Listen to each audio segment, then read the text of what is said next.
Paano po kumita kay Popo? Okay, so 1 year and 2 months na po akong kumikita kay Popo. So si Popo guys ay isa siyang earning app. Pwede tayong kumita dito sa pagla-live, sa mga tasking kasi maraming tasking si Popo na kung saan mag-earn tayo ng points para makapag-payout. So points po yung iipunin dito kay Popo.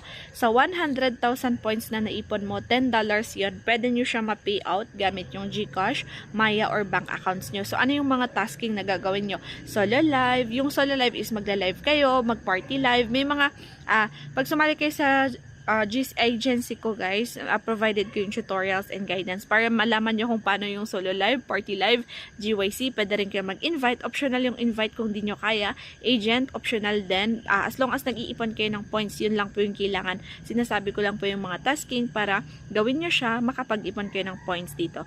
So, pag-host ng party live, pagsali sa PK, pagsali sa pa-events ni Popo, syempre pag nasa agency kita,